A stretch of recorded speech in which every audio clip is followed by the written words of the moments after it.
Hello everyone, welcome back to my YouTube channel cell sense. आज हम जो इससे पहले एक वीडियो बनाई थी मेटल्स एंड नॉन मेटल्स, उसका कंटिन्यूएशन पार्ट 2 कर रहे हैं। In this video we will study about the physical properties of metals and non metals. सबसे पहले अगर आप फिजिकल स्टेट की बात करें तो हर मेटल एक्सेप्ट मर्करी आपको सॉलिड स्टेट में मिलता है रूम टेम्परेचर पर, but mercury is liquid at room temperature. अगर नॉन मेटल्स की बात करें तो ये तीनों स्टेट्स में मिलते हैं, solid, liquid and gas. Solid के एग्जांपल है carbon, sulphur, phosphorus, iodine. Liquid है ब्रोमीन, गैसेस है chlorine, oxygen and nitrogen. Now if you talk about melting point, तो मेटल्स का जो मेल्टिंग पॉइंट होता है इट इज जनरली हाई। जैसे आयरन का एग्जाम्पल दिया हुआ है आपको, जिसका मेल्टिंग पॉइंट है 1536 degree Celsius. But if you talk about non metals तो इनका मेल्टिंग पॉइंट जनरली लो होता है।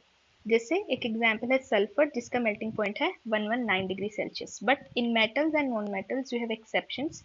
मेटल में सीजियम है जिसका मेल्टिंग पॉइंट बहुत कम होता है, which is only 28.7 degree Celsius. But अगर आप नॉन मेटल्स की बात करें, यहाँ पर एक एक्सेप्शन है जिसका मेल्टिंग पॉइंट बहुत ज़्यादा होता है, विच इज डायमंड। इसका मेल्टिंग पॉइंट होता है 3723 degree Celsius. Next is boiling point. Metals का जो बॉइलिंग पॉइंट होता है वो मेल्टिंग पॉइंट की तरह ही हाई होता है। जैसे आयरन का बॉइलिंग पॉइंट है 3000 डिग्री सेल्सियस। और अगर आप नॉन मेटल्स की बात करें तो इनका जो बॉइलिंग पॉइंट होता है वो जनरली लो रहता है। Then comes density. मेटल्स की डेंसिटी हाई होती है, जबकि नॉन मेटल्स की बात करें तो नॉन मेटल्स की डेंसिटी लो होती है। Here also you have exceptions.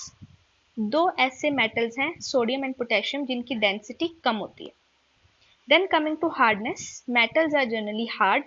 Here also there are two exceptions. Two metals ऐसे हैं जिन्हें आप नाइफ से कट कर सकते हैं, one is sodium and one is potassium.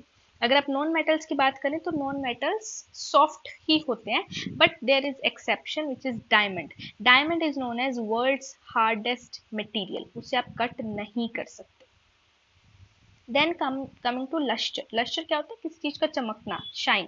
तो जो मेटल्स होते हैं वो जनरली शाइनी होते हैं, लस्टरस होते हैं। बट जो नॉन मेटल्स होते हैं वो नॉन लस्टरस होते हैं, डल होते हैं, उनमें कोई शाइन नहीं होती। Here the exception is iodine. Iodine एक शाइनी मेटल होता है, शाइनी नॉन मेटल होता है। Coming to next property which is malleability. Malleability क्या होता है कि आप किसी भी मेटल को प्रेस करके या मेल्ट करके शीट्स बना सकते हैं। तो मेटल्स मेलिएबल होते हैं, और इसमें से दो मेटल्स हैं गोल्ड एंड सिल्वर, जो हाईली मेलिएबल हैं। मतलब इनको आप बहुत इजीली मेल्ट करके शीट्स में कन्वर्ट कर सकते हैं, इसलिए ये हम ज्वेलरी में भी यूज करते हैं। बट नॉन मेटल्स जो होते हैं वो नॉन मेलिएबल होते हैं। अगर आप उन्हें मेल्ट करेंगे या उन्हें प्रेशर से शीट्स बनाएंगे तो वो उनका पाउडर्ड फॉर्म हो जाता है, so they are brittle. Next property is ductility. Ductility क्या होता है कि आप किसी भी चीज को वायर्स में कन्वर्ट कर सके। तो मेटल्स डक्टाइल होती हैं, आपने सुना भी होगा कॉपर, एल्यूमिनियम, आयरन की वायर्स आती हैं। और सबसे ज्यादा डक्टाइल कौन है? Gold. Gold is the metal which is most ductile, and non metals are non ductile, उन्हें आप वायर्स में कन्वर्ट नहीं कर सकते। Coming to next property of physical property for metals and non metals is tensile strength. Tensile strength क्या होती है कि आप किसी चीज पर मैकेनिकल प्रेशर लगा रहे हैं और वो उस स्ट्रेन को बियर कर रही है, उस स्ट्रेस को बियर कर रही है, और वो ब्रेकिंग के बिना उस स्ट्रेस को बियर करे, it is not breaking from between. तो ऐसी प्रॉपर्टी को हम टेंसाइल स्ट्रेंथ कहते हैं। मेटल्स की जो टेंसाइल स्ट्रेंथ होती है इट इज जनरली हाई। क्यों? क्योंकि इनके पास डक्टिलिटी और मेलिएबिलिटी की प्रॉपर्टी होती है। मतलब आप इन्हें मेल्ट भी कर सकते हैं तो वो शीट्स में कन्वर्ट हो जाएंगे, वायर्स में आप कन्वर्ट कर सकते हैं। तो इसका मतलब क्या है कि वो स्ट्रेन को बियर कर सकते हैं, स्ट्रेस बियर कर सकते हैं। whereas non-metals do not have any tensile strength. Here also you have exception which is carbon fiber. Carbon fibers are tensile tensilely strong, वो स्ट्रेस को बियर कर सकते हैं। Last point is conductivity. Conductivity में दो पॉइंट पढ़ते हैं, thermal conductivity and electrical conductivity. Thermal conductivity क्या होती है? Ability to conduct heat. Electrical conductivity is ability to conduct electricity. तो मेटल्स जो होते हैं वो दोनों के लिए गुड कंडक्टर्स होते हैं, good thermal and good electrical conductors होते हैं। एक आपको डिक्रीजिंग ऑर्डर ऑफ कंडक्टिविटी दिया हुआ है, सबसे highly conductive silver, than copper and then aluminium. और एक ऐसा मेटल है which is the poorest conductor which is mercury, ये आप याद रखेंगे। अगर आप नॉन मेटल्स की बात करें तो वो पुअर थर्मल कंडक्टर्स होते हैं और इलेक्ट्रिसिटी के लिए इंसुलेटर्स होते हैं। Here the exception is graphite which is a form of carbon, it is a good conductor of electricity and heat. Last point for this video is metalloid. Metalloid क्या होते हैं? ऐसे एलिमेंट्स जो metals की भी property show करते हैं और नॉन मेटल्स की भी प्रॉपर्टी शो करते हैं।